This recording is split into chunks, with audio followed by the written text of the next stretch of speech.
Canada sucks. Hey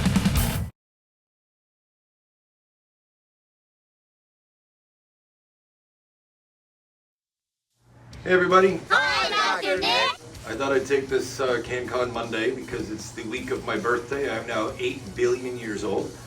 And answer some questions that I've been getting asked a lot. I mean, a lot of people want to know why I have my kit set up the way that I do, what it all is, who do I think I am, things of that nature. New jacket's freaking you out, isn't it? The drums are Yamaha Beach Custom Absolutes from 2001. They have this like low end sort of like oomph, balls and chunk, especially when you're in the room with them. It's like you feel it right here. I've got a 22 by 16 inch kick right here. Hi everybody. I have a number of pedals. So there's the main kick here, which are these two. And then I've got my 18 by 16 inch floor tom converted into a kick drum. And then this is a KT10 Roland, which connects to the SBD-SX. So does this one, which currently has a tambourine sound map to it. And this is a KT9, which is a hi-hat pedal for the SBD-SX, which you haven't seen me use yet, but I have used it, trust me. So, that's the floor stuff.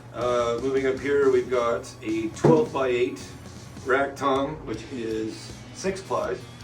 A 14 by 14 inch floor tom that I'm currently suspended with an opera mount so that the legs aren't in the way of all of this. I have, and it is also 6 ply. And the 16 by 16, which is also on an opera mount for the exact same reason, so I can do this. And also 6 ply. I think the kick is 8 ply, but I'm not going to get down there and check. This is a DW 20 by 3 pancake gong drum, which again, like when you're in the room with this thing, oh man, it just, I love this thing. It's an absolute bastard to try to find a spot for in your kit, but it just sounds so good. I think my neighbors love it too. So those are the toms. Basically I'm using this as a floor tom. I have 3 snares in this current setup. My main snare is a 13 by 6 brass snare. It is made by a guy here in Manitoba, which is in the middle of Canada, which is the hat on top of the United States. It's by Champagne Drums. This has been my main snare since 2018. There are some design flaws to it. The lugs from the top and the bottom both go into this one tube here. Hi. And so the tension on the top affects the tension on the bottom, and vice versa, which I do not care for. Because I beat the living hell out of this thing. I know it doesn't look like it. I'm like, oh, come here, so relaxed. Oh my God. But I am beating the hell out of this thing. And I usually, these 2 lugs fall out when I'm filming or practicing all the time. Because this is where I'm doing most of my damage. So it's just that instead of doing this like I used to when I was a teenager, now it's all this. But prior to this one, this was my main snare, which I got at the same time that I got the kit because it's a beechwood snare. It's the Akira Jimbo signature model. It is 13 by 7. It does not come with an Akira Jimbo, so I've never met them. It's very disappointing. Yeah, that's what this is, 13 by 7.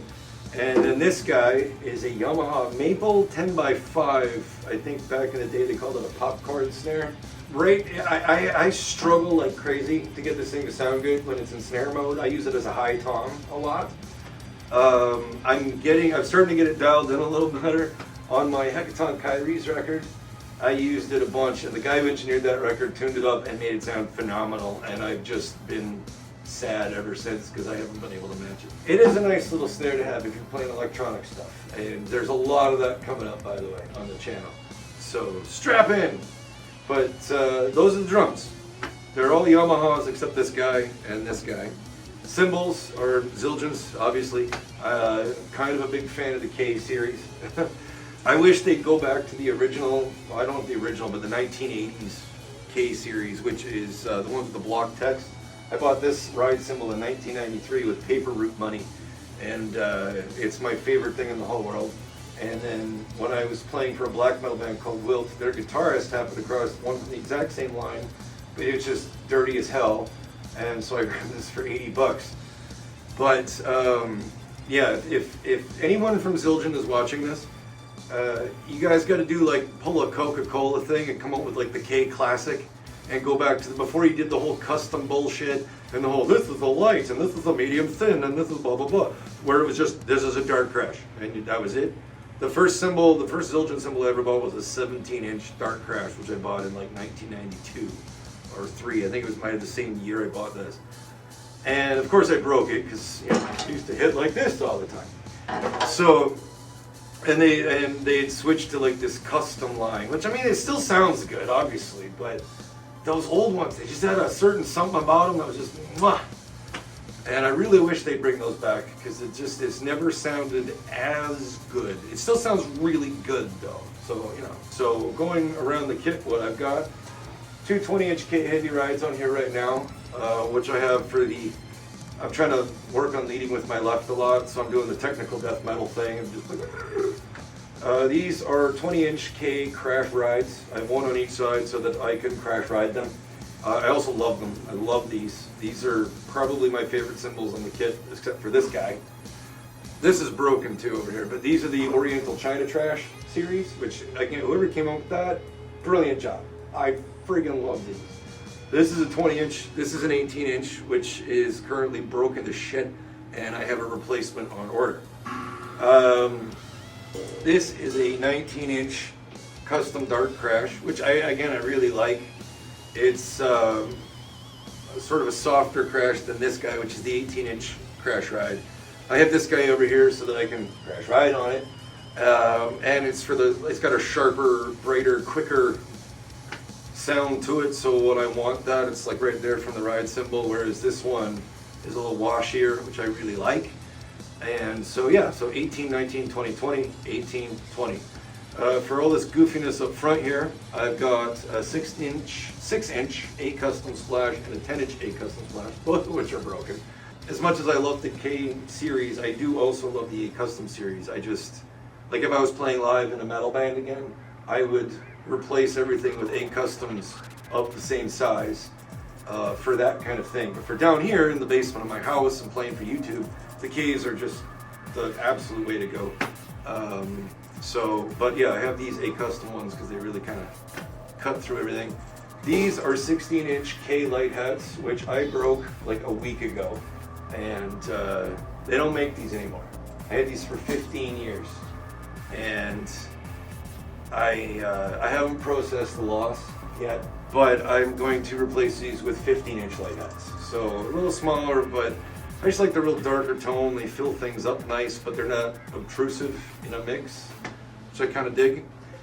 And then I have sort of utility stuff like stacks and things. So these here, bells, just, if you want to do the Danny Carey thing, and we do. These are old cymbals. This used to be a 19-inch A custom right here, because I used to play those all the time, actually, back in 2006. I'll put a picture on the screen right here of me in 2006 using the cymbal that turned into this. And then this, I think, used to be an old 12-inch remix hi-hat cymbal that broke. Again, Zildjian, if you're watching this, bring back those remix hi-hats. They were so cool.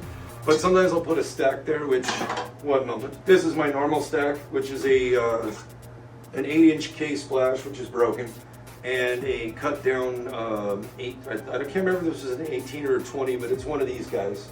Cut down, and I can use it as a splash if I want, but I use it as a stack mostly because this is I call it the short stack, because it's a short sound, versus this guy, which is 12-inch Oriental China, which is falling apart all the time, and the cut down piece of a 17-inch China Boy, back when these things had genders, and which, by the way, on its own is an amazing sounding splash. It's like 11 3/4 inches or something, and so depending on how loose I have this thing, you get nice washy stuff like that. There you go. Now, why do I set things up like this? The hi-hat in the middle gives me a chance to lead with my right and my left. It does take some mental rewiring. This was not, I didn't just sit down and be like, oh, this is perfect. I tried it out on a tour once. I was playing for a dance funk band, so like I had a kick, snare, floor tom, and like 2 crowds. There was nothing there. And so I thought, I'm going to try this remote hi-hat setup on tour. It pissed off every sound man at every venue we played, but it was very comfortable. Because playing like this, I can't do this anymore.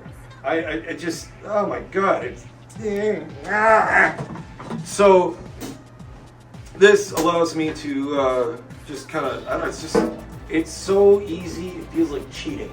And then again, I can lead with my left. It opens up my left hand to, earn its keep over here, because most of the time your left hand's just like, yeah, whatever, I'm doing as much work as anybody else, but it totally isn't. And so this lets me use my left hand as a percussionist, if you will. For anyone or anyone who watches this, I get this all the time. You have too many cymbals. That's too much stuff to take to a gig. If you think I would take this setup to a gig, you are functionally retarded at best. If I got hired to play the local bar, I'm taking kick, snare, maybe these two, these and a ride cymbal hi-hat. That's it.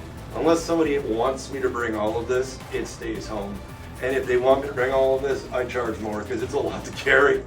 But yeah, I don't. This is my at-home having fun being a prog douchebag setup. So yeah, and then I've got my SPDSX here, which again, I've got a lot of electronic stuff coming up. When right now on Full Album Fridays, Power Windows started last Friday with Big Money, and after that it's a Massive Attack album, and then after that it's a Nine Inch Nails album, and after that it's a Tool album, and all of them make a lot of use of this guy. And you might recognize that from a Rush song coming up. I have it here so that I can get both hands at it. When it was over here, it was just like, I'm 46, I'm not getting any younger, and then I gotta do this, my back's like, you asshole, and then I hear about it all day. So it's a compromise, because I would like to have a tom here, because one of the advantages to this tom setup like this, it alternates in terms of size, so I can still play like right, left, because I'm mostly right-handed, and descend melodically. So like on older versions of this, I had my 12-inch tom here, my 14-inch tom there, 16, and that sidekick was still a floor tom, and I had it here. And so that way I could go, right, without having to. With the SPDSX there, again, it's a compromise, so now I'm forcing myself to start most of my fills left-handed, which after 35 years of playing, it's like, why didn't I start doing that decades ago? But here we are. But having this here means I use it a lot, which is good fun. I'm working on 2 records of my own stuff now, and it is a big part of it, and this guy too down here, which you'll see sometime this coming winter. My stuff, I mean, the other stuff's coming up a lot sooner. I guess, yeah, so on to the covers that I film. What you're hearing is, I don't cut and paste anything. I don't, like, what you're seeing is, it all happened, and you can look in the description box under any video, and I'll tell you if it was 1 take or 2 takes, and if it's 2 takes in a mix, I'll just say it was 2 takes. If it was 2 takes where I went up to this point and then went from that point onwards, I'll tell you where that point is. I don't like cheaters, and I'm not going to be one, so what you see is what you get. I've put some covers up that are a little loose, or ensemble, and but at least you know what you're getting is legit. As far as my various sounds, it's all just in the room. I have the close mics, and I got overheads up there, and then on my kick, I have a Roland kick trigger that's plugged into this, and it's triggering a sample of this kick drum. So the reason I have that is because once in a while, a cable will die mid-performance. I've had my kick drum mic just crap out a couple of times for reasons I can't explain, because then it works the next day just fine. But it's kind of a safety net to have that kick sample there. Or when I'm playing faster double kick stuff, like a while back I did a Morbid Angel cover, for instance. And I forgot to mention, yeah, these are just on an X-Hat. These are 13-inch A custom hi-hats, also broken. In fact, everything on this kit is broken except for these and these. All the rest, all the rest of this is broken. I mean, some of this stuff is sold. Like this is from the 1990s. I bought these hi-hats, I think, back in like 2001. This China thing's from this. I've been carting this shit around for friggin' ever. Okay, so ride cymbal wise, my K Heavy ride's kind of my main ride. It's my favorite one. I love it. Chris Whitten, who played with Paul McCartney and Dire Straits, used to use one, and that's why I bought it. So Chris, if you're watching this, thank you for setting me down that very expensive path. My second favorite ride is this guy. I love this, and again, I don't know why Zildjian stopped making them. It's a 20-inch Earth ride. This is the one I use probably most often other than this. I absolutely adore this cymbal. I wish I had a second one so I could have the two of them, but I didn't know this was going to be a thing back in the 1990s. But yeah, Zildjian, if you're watching this, bring these back. These are so cool. 21 chin. 21 chin. I'm getting there. 21-inch sweet ride. This is another one of my favorites, really. I use this one a lot. It's good. It's washier than the heavy ride. I actually used to use this as a crash cymbal when I played in this black metal band called Wilt, because their guitars were so goddamn earth-shatteringly loud that this was the only way I could cut through it, was using these. So, but yeah, the sweet ride is, I think they make a K one now. I haven't tried it. But this A sweet ride, which I've had for about 20 years-ish now, this is a 20-inch Crash of Doom. I use this one a lot on my CanCon record as like a crash ride because it wasn't super obtrusive in the mix. 22-inch high-definition ride. I love this cymbal. I don't use it very often. I am using it as the main cymbal on my forthcoming record. And I used it in a lot of the upcoming Massive Attack covers. This is a phenomenal cymbal. I'm terrified to play it because I don't want to break it. So I only put it on the kit for special occasions. But this is a very nice cymbal. So good job, Zil. And this guy, none of you have seen before, but I've used this on a few records. The 22-inch Dry Complex ride. I think they have a Dry Complex 2 now or something. I don't know. But this thing I used as a crash, actually, way back when, but it's on a few covers coming up, and I'll probably be using it on my forthcoming record as well. It'll probably be sitting right there. I haven't decided yet, but it's a really cool ride, and I got to start incorporating it into more YouTube videos. So that's my ride collection. I do have a whole bunch more of like this and those, because I don't get rid of anything. If I break a cymbal, I cut it down and I use it as something else. I mean, these things are so bloody expensive, why wouldn't you? Like, I'm going to turn this guy into a splash cymbal as soon as its replacement shows up. And this guy as well. This thing only lasted me 2 years. Great cymbal though, I friggin' loved it. I used it on my 2005 record, the Transformers cover. Which reminds me, I made these. These are my records. This one is CanCon. This is all my music. This is all originals. And this is 2005. This is the Transformer soundtrack covers. This one came out in 2019. This one came out last October. I worked my ass off on both of these, which is not a reason to buy them. I'm just saying, if you're wondering if it's some dude dicking around or if it's actual quality, I stand by this. These are quality. So if you would like them, you can contact me and you can give me money and I can put them in the mail and go from there. And given the fact that streaming services are getting a little crazy with things these days, having a physical copy of stuff isn't a terrible idea. Plus, everything you see here I used on these records more or less. Not this guy, but this guy, that guy, these, that, this, that. All these snares. I had all three of these snares on my CanCon kit. I'll post a picture of that right now.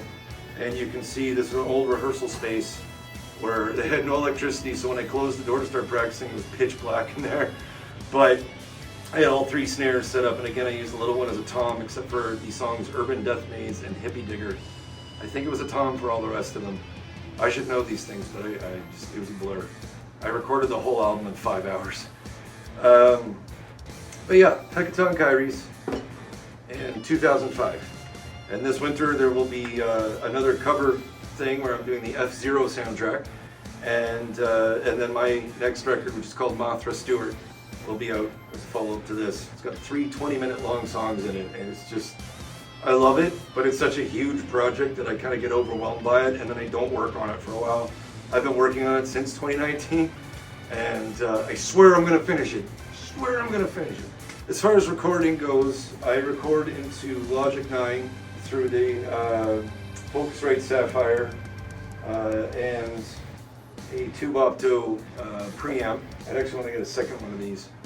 But I go through these and through a set of pile mics, which were the cheapest ones I could find. But they've actually served me really well. I had one break inside, so I had to glue it back together, but it works. It's the bottom mic on this snare here. But I've been pretty happy with them. I mean, those Earthworks ones that like Gavin Harrison uses, they're like $600 a piece in Canada Land fun bucks. But what I love about them is their footprint is so small, because like trying to fit a microphone under these hi-hats, like there's like that much room. And it's gonna be there and like here too, and being able to just like get stuff nice and close would be so great. But one day, a girl can dream, can't he? So yeah, I record through these through pile mics into Logic 9. It's not a brag, by the way, it's just what I have. All of my computer gear is super old. And I use this TV here because I normally wear glasses, but I don't wear glasses when I play the drums because these do not provide hearing protection if you've got glass legs. Keeping them off here, they barely provide hearing protection as it is. But I have to be able to see what I'm doing, and I need everything to be big enough, so I have an old flat screen TV here that I can look at without my glasses on. I can be like, oh, well, that looks like the end of the song. And then I can go from there, or you can see me looking under this guy sometimes. But that's what that is. And what else? For the new people, by the way, I've had a ton of people subscribe to this channel in the last 5 months, which has just been lovely. I meant to do this video when I hit 400, and I'm now, last time I looked, it was like 860 or something. So I'm happy to have everybody on board as you watch me figure out how to make use of a kit like this and explore more of the hybrid drumming, which is the point. One guy asked me what my point was. I was completely bewildered by the question, and then he got mad that I was bewildered. But I do have a lot of points to this channel. One is sharing music I love. Two is just I'm improving like everybody else. You're watching my journey. And I'm trying to show what's possible. I'm going in a different direction, not because I think I'm special or better than anybody. I just really enjoy doing things the most difficult way possible because I'm borderline retarded.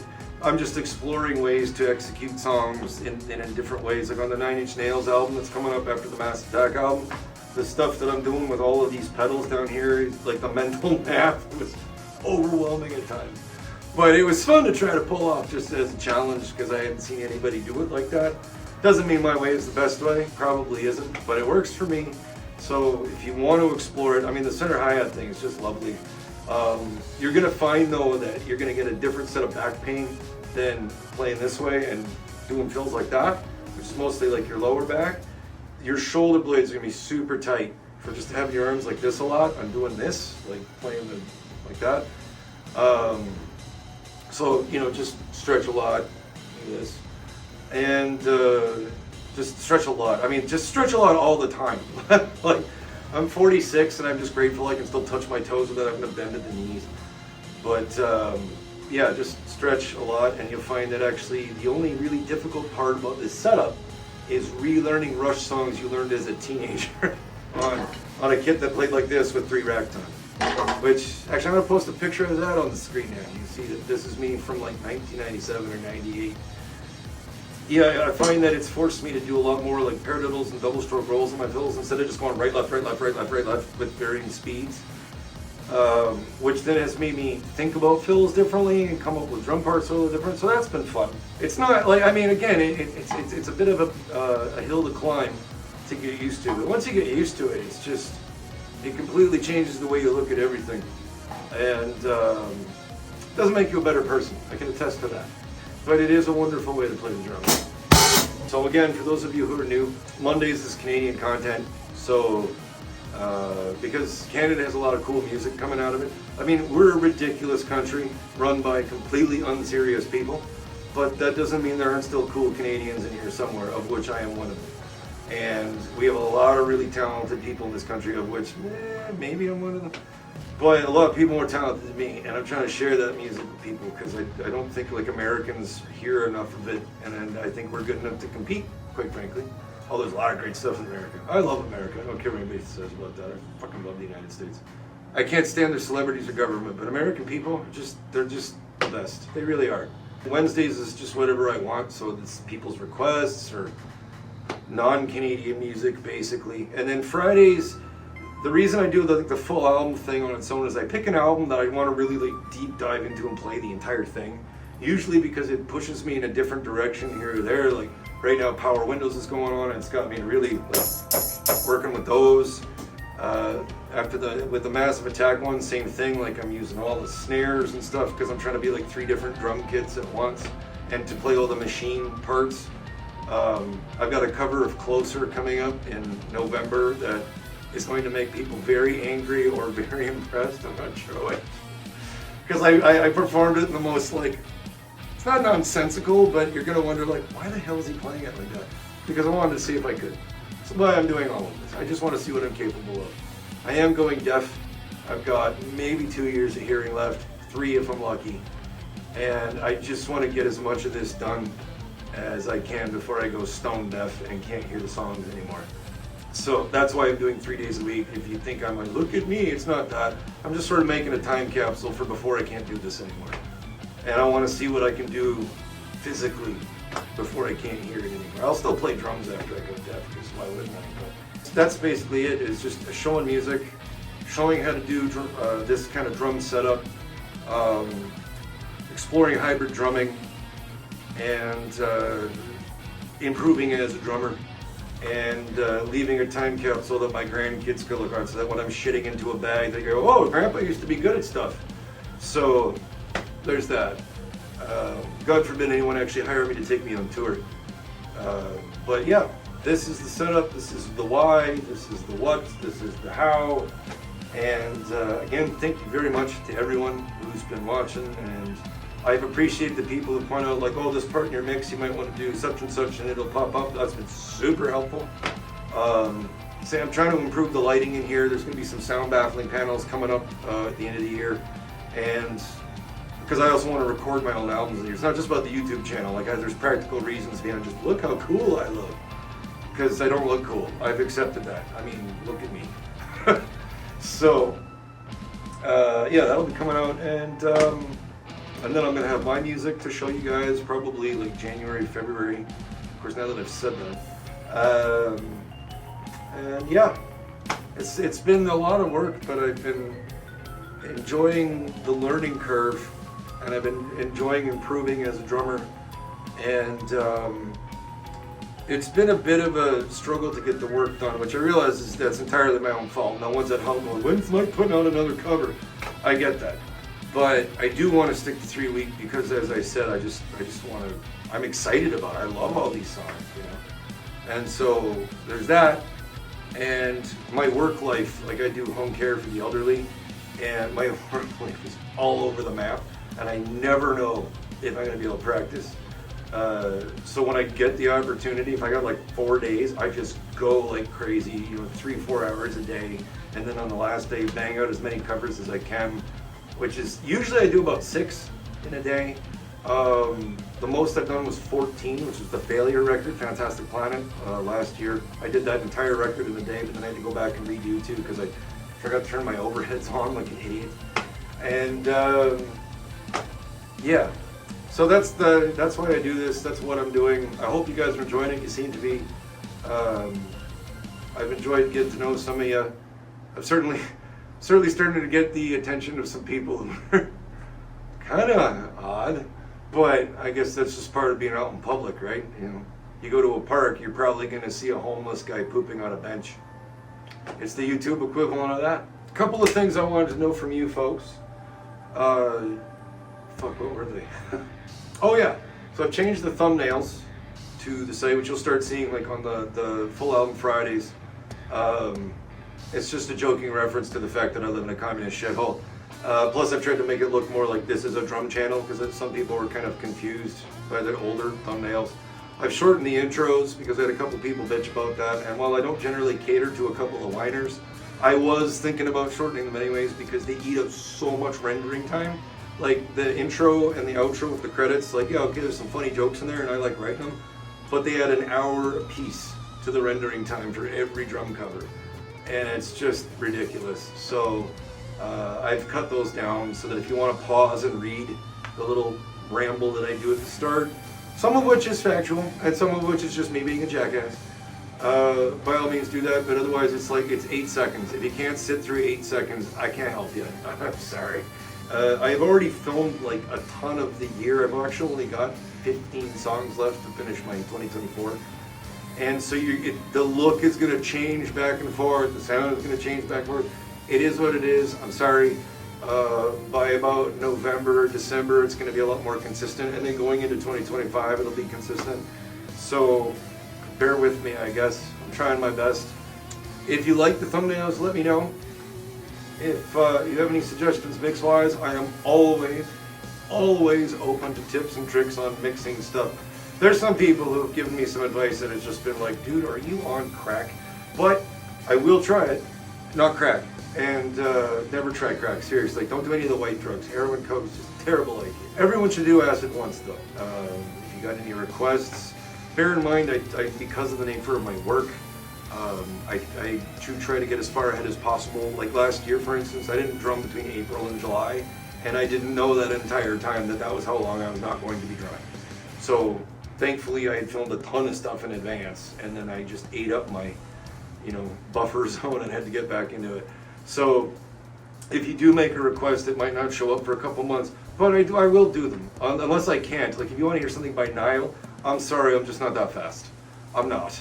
It's not a priority for me. Like, it impresses the hell out of me, don't get me wrong, I love fast double kick, but that's not the path I'm going down. I'm more interested in the electronic side and the prog side, I guess. So I do have my limits, but I am happy to give it a shot, so bear that in mind. Oh, live streams. I was thinking about doing live streams starting this winter, and I was going to do one a month where I play a concert, basically. I have a ton of soundboard bootlegs from various bands: Dire Straits, Rush, Nine Inch Nails, Pink Floyd, Tool, Typo Negative, Soundgarden, Helmet, Fear Factory, and I've been collecting these things since way back in like the Winamx Kazaa days. Actually, some of them before that I bought on CD. It was a total rip-off, but I bought it anyways because we didn't have any option. I was thinking about basically running through those through Moises, dropping the drums out, and playing the entire concert from start to finish in a live stream.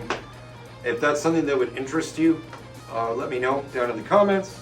Again, if you got any mix suggestions, let me know down in the comments. If you want to tell me I have too many cymbals, go fuck yourself. I know that. Yeah, I guess beyond that, I really appreciate everyone stopping by and watching what I do. I'm glad you're digging the music. That's the most important thing, is that you enjoy the songs. Enjoying me is like a distant second. If I am inspiring you as a drummer in some way, I'm sorry, but I'm glad you're digging it, and I'm digging it. I'm having fun.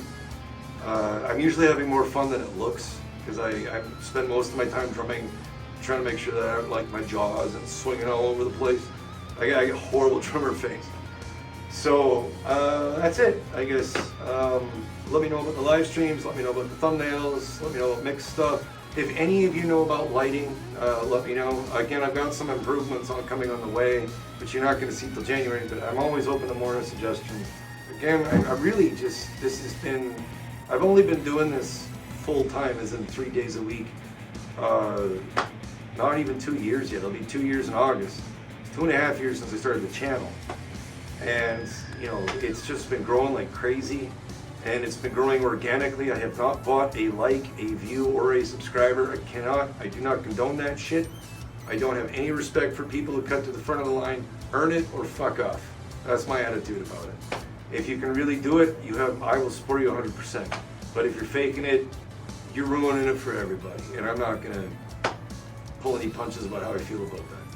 But it has been really great to see this channel grow, and I'm just going to keep doing, hopefully, bigger and better things with it, and I'm excited to have you along for the ride. So thank you, and I can't wait for you guys to see the Massive Attack and Nine Inch Nails stuff. Yeah, let me know what you think just about whatever in the comments, and I'll see you, I guess, on Wednesday.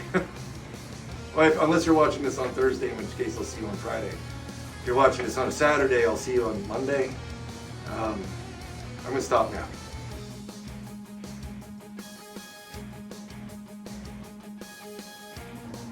One thing you guys are going to see in the upcoming Massive Attack and 9 Inch Nails covers, plus a couple of the songs from Power Windows, and Motion Detector, Mystic Rhythms, is this is an old Pearl 13 by 2.5 maple snare. This was my main snare before I got this. I loved this snare, but the strainer mechanism, like the metal, tore, which was crazy. So I had to take it off, and the reason I haven't put a new strainer on is because Pearl doesn't make them with the 3 holes anymore, it's just 2. And I am not confident enough in my drum modification skills, if you will, to get that in there, because you really only got one shot to get it right.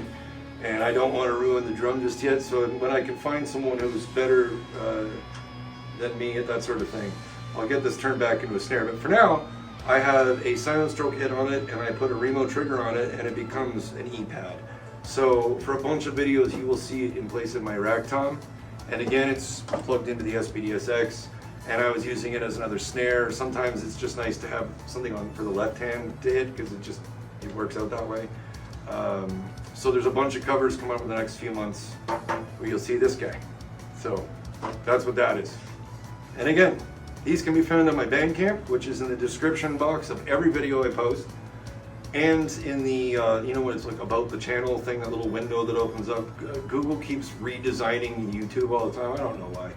But you can get these through my Bandcamp, or you can contact me directly, and that way Bandcamp doesn't get any money. And I can figure out how to get these to you, but I'm selling them for $5 a piece, plus shipping, which, I should have looked this up before I did this video, but in Canada, I think shipping is like $5.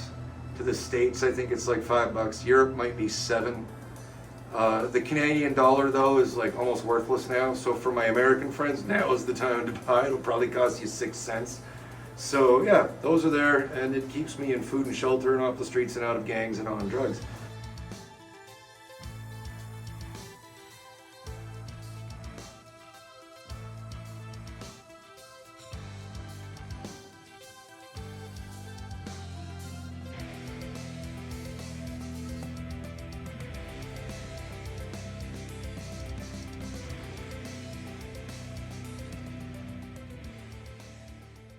It's like the difference between, you know, hitting a kid and a fat person at the bus stop.